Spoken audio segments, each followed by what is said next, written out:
Hello, and welcome to the Revenue Marketing Report powered by Caliber Mind. On this show, we try to move marketers from tactical to more strategic. I'm your host, Camela Thompson, and I'm thrilled to be joined by Andi Graham. Andi, tell us a little bit about yourself. Hi, Camela. I'm so happy to be here. My name is Andi Graham. I'm the CEO at Big C. We are a 40-person marketing agency that I started in 2005. We were doing inbound before inbound was cool or named inbound. So that's sort of where we came from. We've been doing in the content marketing space, working with clients in regional and national nonprofits, a lot of foundation work, and a lot of museums and cultural institutions across the U.S. I love this so much because once I left revenue operations, my heart went to content marketing and all things related. And it's just such a fun area to work in. But somebody I was talking to said this really well. Messaging is something that needs to appeal to someone with zero context. And a lot of marketers struggle with coming up with that messaging because they have all of the context. Even before that, we have to figure out exactly who our customer is. What are the things that feed into determining that persona profile? That's a great question. I talk about this a lot because I get very frustrated when our clients come to us with their personas that they've developed using some template where they just fill in the boxes based on 99% of the time assumptions that they make about folks, right? Or perhaps it's based on some data that they've got somewhere and they've bought a list somewhere and they've tried to find some maybe demographic data and every now and then a little bit of psychographic data that they can find about a particular persona, but it's pretty rare. So 99% of the time people use assumptions, and I'm here to tell you that there is a much easier way to find out who you're actually selling to. And that is quite simply just to ask them. You are I know it's groundbreaking, it's crazy, who might think, but the truth is you can start with the data and you can start with list buying if you need to, or you can start digging into groups that you can find on LinkedIn, Facebook. Reddit is a wealth of finding out about the community that you want to market towards after you make your assumptions, of course. But then you can start actually asking folks, how do you make decisions about these things? Where are you finding these things? What are you reading? There's tools like SparkToro now that we can dig into to see what sort of media people are interacting with, what they're listening to, what podcasts they're engaging with, where they spend their time online. There's really just no excuse anymore for not really digging into who your customer is. And the truth is we all know somebody in our target market that we can just reach out to and ask. I totally agree, because what I see happen way too often is we rely on the executive team or a few key salespeople who've done well, and they're going to remember the last most positive thing to happen to them because recency bias is real. And it may be some fluke and not a representation of the majority of their bread and butter deals. So why does this is such a simple question, but I think people miss this point. Why is persona so essential to developing a message that works? I would suggest it's always been essential, but it's more essential now as we've all factioned into our little micro communities and communities on the internet, right? So we all live in our own little worlds and our own little bubbles, and the language that we use is very different. And I love to talk about one of our first clients in the universe was an aromatherapy education platform that we built a learning management system for and then helped her grow her business. And I used to get so frustrated when I was very new in what I was doing when I would send her messaging and she would correct all of the words that I was sending over. And she'd say, "We just don't talk like that, Andi." And I thought, but that's good English. That's the best grammar. This is how we're supposed to speak. And she said, no, this is not how we talk about these things. This is not the language we use. And so as a very base, we have to learn the language that our customers are using or they'll see through us right away, right? So we want to be as authentic as we can, but we also want to truly show that we understand our customer by using the language they use to talk about their own lives and choices and behaviors as well. But then number two is we can then align what our products or services do or are toward the needs and wants and desires of our buyers, right? And what is, yeah, what good is a product or service if we don't actually solve problems for somebody that we're trying to sell it to?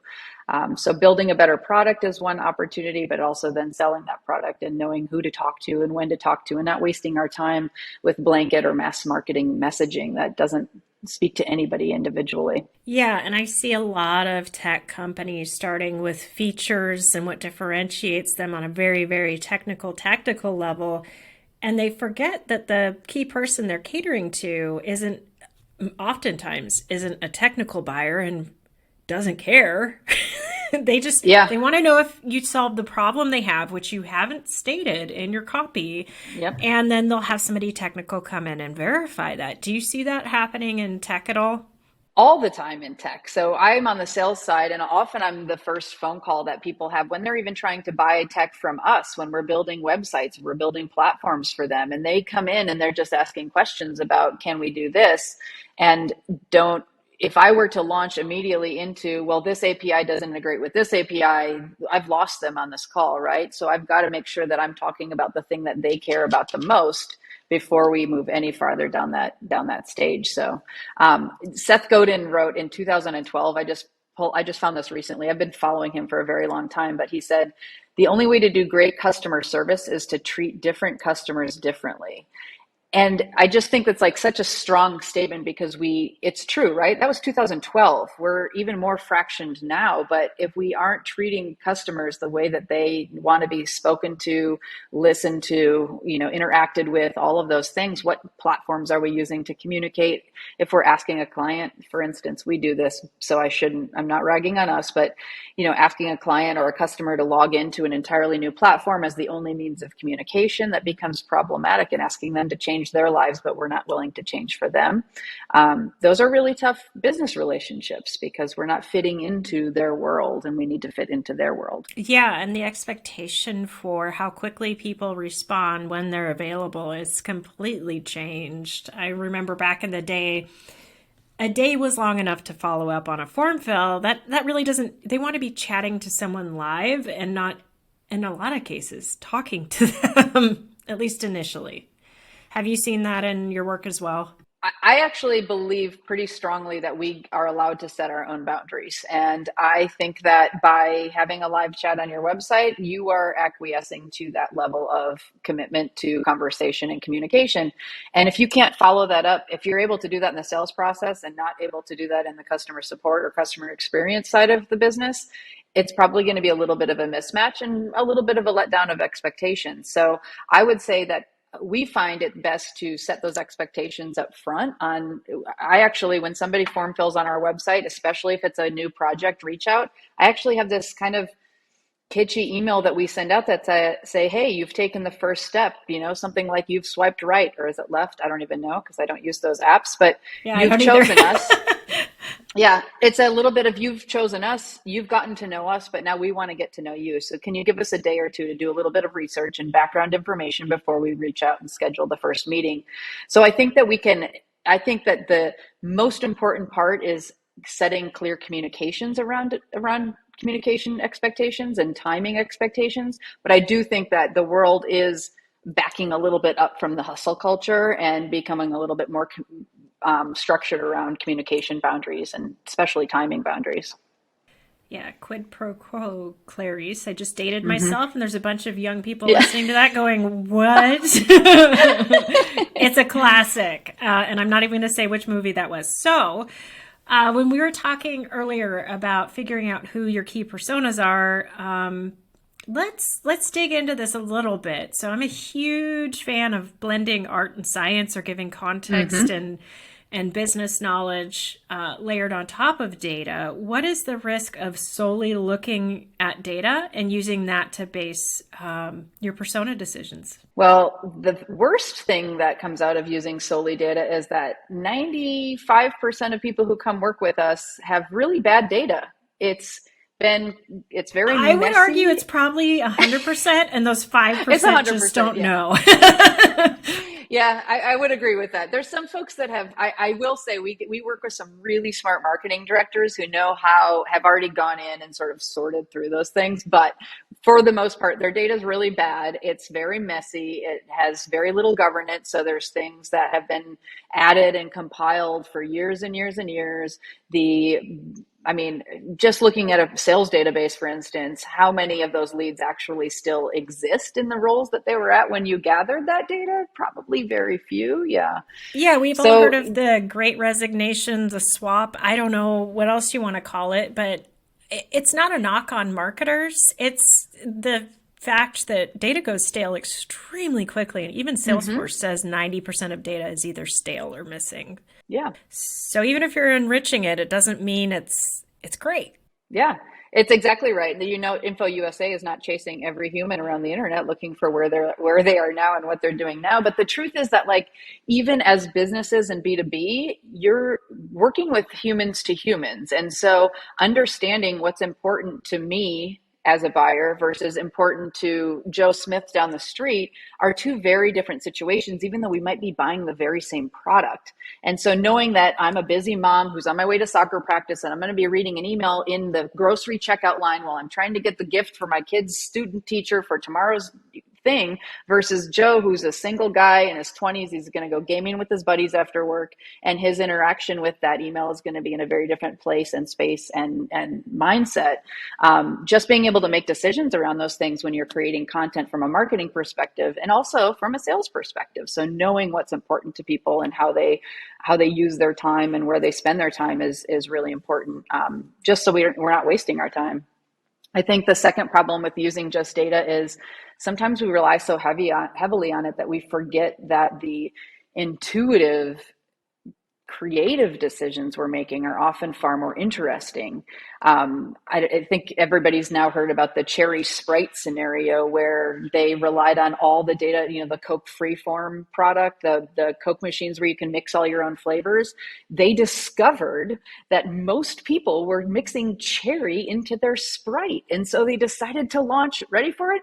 Cherry Sprite, as if Cherry 7 Up hasn't been on the shelves for the past 30 years. It would have been a far cheaper endeavor to just intimidate one of their competitors and say, hey, that looks like a cool idea, let's try it. But instead, they waited for all of this data to come in and the project's been a flop, right? So there's why, those sorts of things you realize are possible with data, but not always the best approach to using the data. So I heard you say ask customers. Salespeople tend to be very protective of the people they're working with, and they don't necessarily like to share because they're afraid marketing's going to create a landmine that they'll have to undo. I get it, but how can we get access to people? Have you seen tactics that work with the sales team? We are fond of simply asking, but first of all, we try to farm from a pool of existing clients who have a little bit of longevity first and foremost, so we can get the cadence down. But the other thing we do is we'll build questions into the sales process, and we'll build questions into the profiling process when they're filling out forms online. So we can start getting trickles of little interesting behavioral or decision-making data before we have to get into the conversations piece. We're also a fan of having, and I know this is very time consuming, but if there's somebody of a higher level position that has a little bit more gravitas and can say, hey, we're just doing client interviews to find out how we can better serve you, those are far more rewarding, useful, and also responded to than a simple blanket email of we're going to give you a $5 Starbucks gift card if you fill out this survey sort of a situation. People don't love to self-report on surveys. It's not a lot of, they are a lot of aspirational answers versus actual. And so getting to the why in actual interviews, which don't have to be done, they can be done professionally by marketing agencies or research firms or whatever it is. But the truth is, if you've got a VP of client experience or a VP of customer success, those are the people who should be making those phone calls and having those conversations. We make it a rolling practice. So it's happening, we're doing 3 to 5 a month, depending on the scale of the organization, whatever that looks like, and constantly pulling new data. Yeah, and in smaller companies, like we're participating in helping organize and run the customer advisory board. Like you said, a lot of times that falls under Yeah. a VP of customer experience, but It behooves marketing to volunteer their services and try to participate as much as possible because then you have some say on what goes on the agenda. Yeah, for sure. It's a weird the conversation, and the conversation between sales and marketing can often be difficult. They're often competing for similar resources and don't believe that one understands the other, but they're both aiming for the same goals. So it's just insane to me that we can't, have a tighter relationship and understand how we can be sharing information back and forth and talking to each other. I've talked to some really smart companies who actually record all of their sales calls, and the marketing teams do audits of those and listen to those on a frequent basis. I love that. It's really time consuming, but wow, is that an eye opener into the questions they're asking? And it really helps with content marketing and value production as well. Yeah, if you can afford that technology, it's great. And take the time to dig into it. I see a lot of people invest really early on and then not touch it. There has to be a lot of intent behind that purchase. So let's talk a little bit about, we talked about personas. Let's talk about personality and branding because we don't always see it in B2B. And I think it's kind of a miss personally, but where do you stand on that? Oh, I think it's a huge miss personally. We work with a huge variety of clients, and the far worst performing are those who try to be all things to all people and not try to, you don't want to rock any boats. You just want to be as vanilla as possible, which makes for very vanilla content and very vanilla results. Mediocre at best. I think the biggest, boldest brands who have the most sassy or endearing or, crazy personalities are the folks who get noticed. And that's across any brand. One of the content marketers I admire the most is Tyler from PandaDoc. I follow him on LinkedIn, and their content is so cheeky and so fun, and for such a stale product, right? We're just doing digital signatures in a SaaS product. There are many, many, many competitors, but somehow he's made it engaging and fun and exciting to interact with the content that they're producing on a regular basis. And so slowly, as I'm just interested in what he's doing, I'm constantly learning more and more and more about this product. And now it is 100% top of mind when I'm thinking about, online signature products. So he's doing a really great job. And I think that that's been part of the brand's decision to allow him to build that personality and to bring that to the table. But having a perspective is so important. Having opinions is so important. You're here as an expert. You should absolutely have opinions on the things going on in your world. Yeah, I think people are really afraid of being polarizing, but I think we've seen very prominent examples over and over again that often pays off for better or worse. Mm-hmm. Yep. PandaDoc, love that example. Are there any other examples you can think of where they've really dialed in personalization and personality? When I first started talking about this topic, I started thinking about, because I read a lot about AI, and obviously in marketing, AI is a big topic right now because we've gone far beyond automation and very deeply into actual content production and image production and things like that. And it's not a great scene right now. AI is not beautiful, but it's not far from being so. I mean, it's going to continually improve. And so we have to pay attention to what's going on in that space. But I will say, one of the things that I think was really neat that is what's going on in the streaming world, and the ability of Netflix, Hulu, et cetera, have what they've done to constantly serve you content that you're interested in by just watching your browsing behavior and your viewing behavior.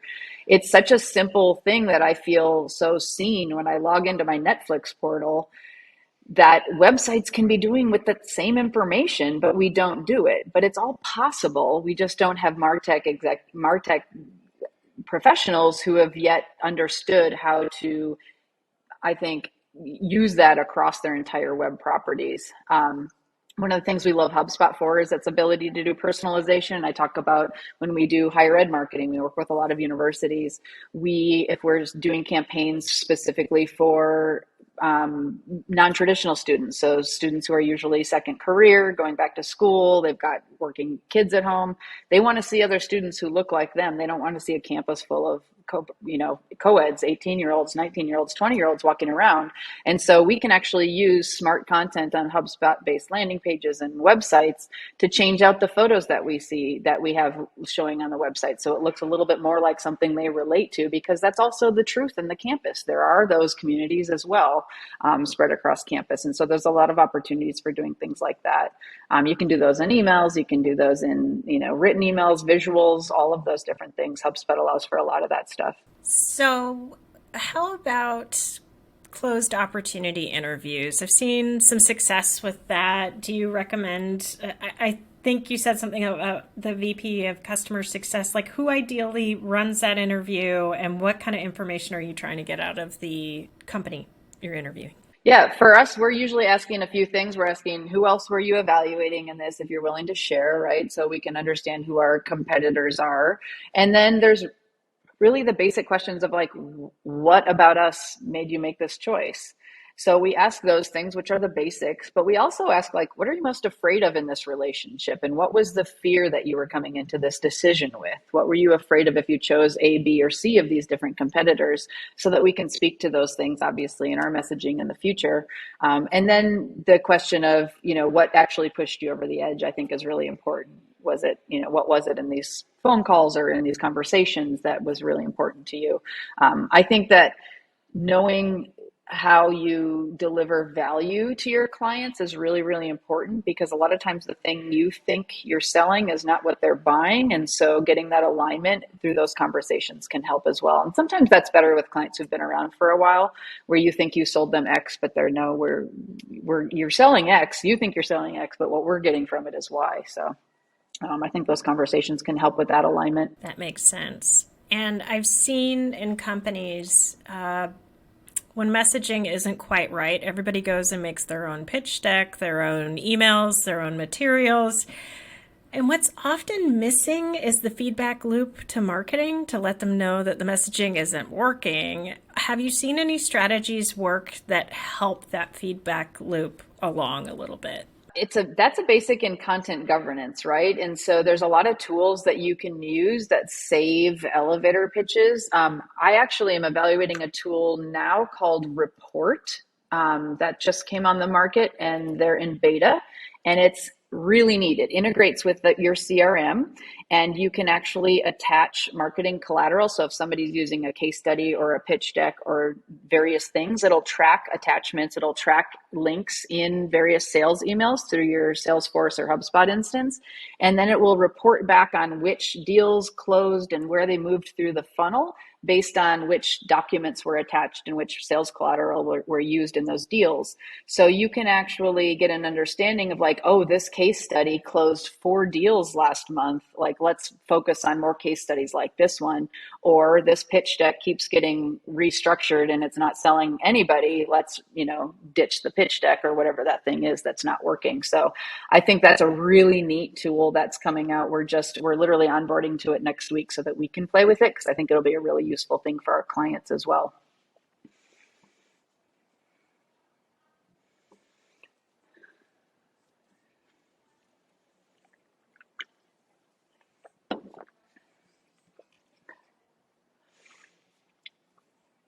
Yeah. Oh, that's so funny. Yeah.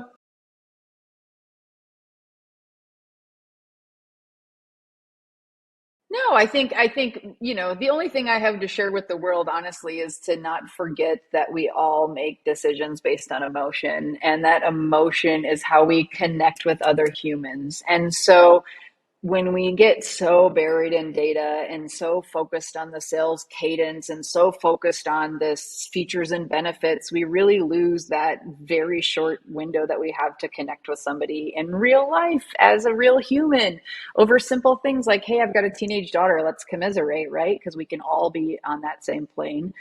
So I think that,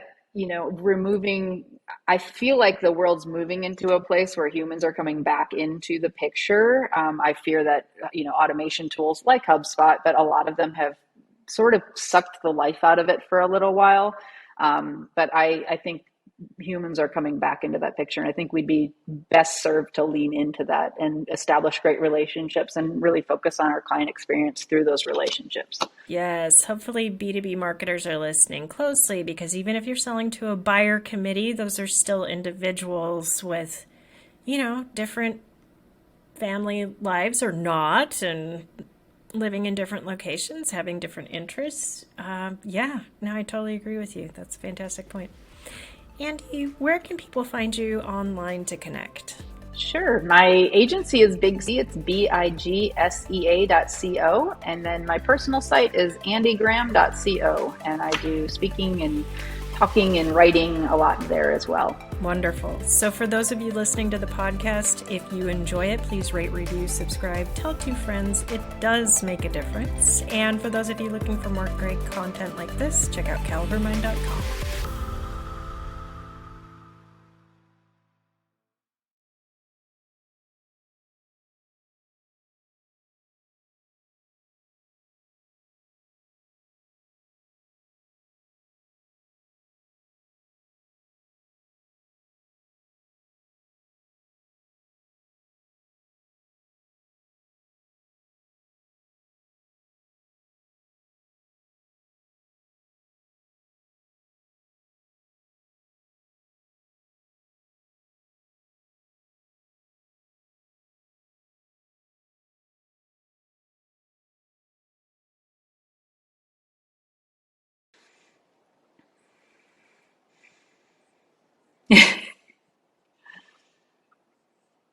Mm-hmm.